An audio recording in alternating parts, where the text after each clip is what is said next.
नमस्ते दोस्तों, मैं मालती सजवाण स्वागत करती हूँ आप सभी का अपने नए ब्लॉग में और आशा करती हूँ आप सभी लोग अच्छे होंगे। तो दोस्तों, आज का ब्लॉग मेरा एक टॉपिक पे है। जैसा कि आप लोगों को पता ही होगा कि आजकल आए दिन उत्तराखंड में कई हादसे हो रहे हैं, कहीं हेलीकॉप्टर द्वारा तो कहीं रोड दुर्घटना, कहीं कुछ।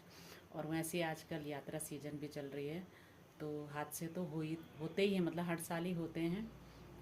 और अभी सबसे बड़ा दुख इस बात का हो रहा है कि अभी कल कल या परसों रात को, जैसा कि सभी को पता है कि आजकल जो पौड़ी गुमखाल वाली रोड है, जो पौड़ी नेशनल हाईवे, उसमें रोड कटिंग का काम चल रहा है सतपुली और गुमखाल के बीच में।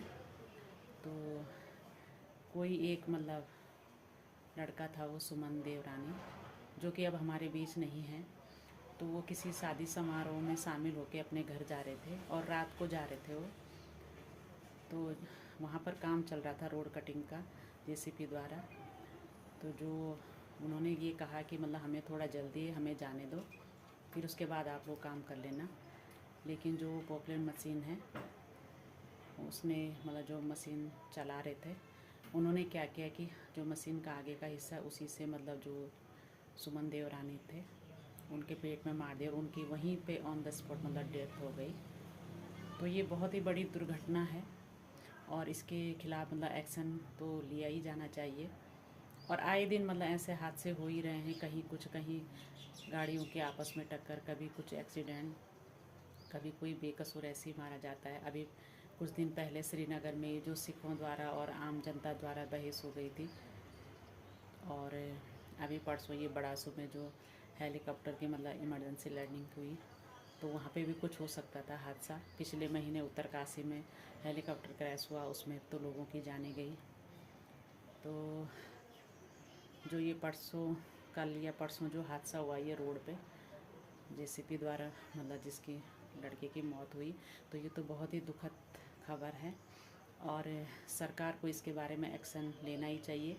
क्योंकि आए दिन जो भी हम पहाड़ी लोग हैं या उत्तराखंड के लोग हैं, बाहर के लोग आके ऐसा काम कर रहे हैं यहाँ, तो ये तो बिल्कुल भी अच्छी बात नहीं है। और उनके खिलाफ़ जो दोषी हैं, सख्त से सख्त कार्रवाई करनी चाहिए। बाकी अभी तो फ़िलहाल उधर काम रुका हुआ है और जितने भी उधर कर्मचारी हैं एनएच के, सभी वहाँ से गायब हैं। और उनकी कल शायद उधर धरना पे भी लोग बैठे हुए थे।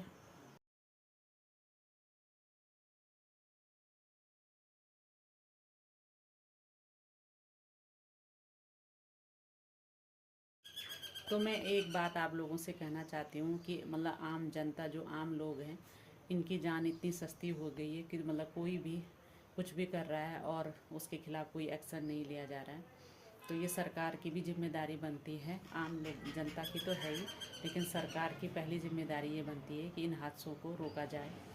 और जो भी इस हादसे के जिम्मेदार हैं, उनके खिलाफ़ सख्त से सख्त कार्रवाई की जाए, तभी जाके कुछ सुधार होगा। नहीं तो आए दिन ये हादसे तो होते ही रहेंगे।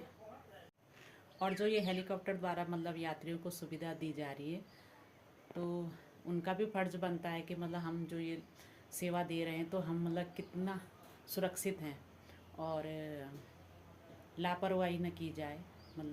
इतना भी नहीं, एक पिछले साल तो ऐसा कुछ बोला गया था कि केदारनाथ में जो ढोल दमाऊ है, बोला उसका शोर नहीं होना चाहिए, क्योंकि जो वहाँ का वातावरण है उसमें फ़र्क पड़ेगा।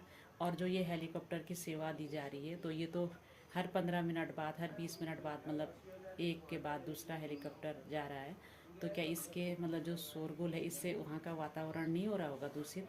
तो ये भी सरकार को सोचना चाहिए। जब आप लोग हर चीज़ का ध्यान दे रहे हैं ऐसे तीर्थ स्थलों पे, तो सभी चीज़ का ध्यान देना चाहिए कि किससे वहाँ का वातावरण ख़राब ना हो।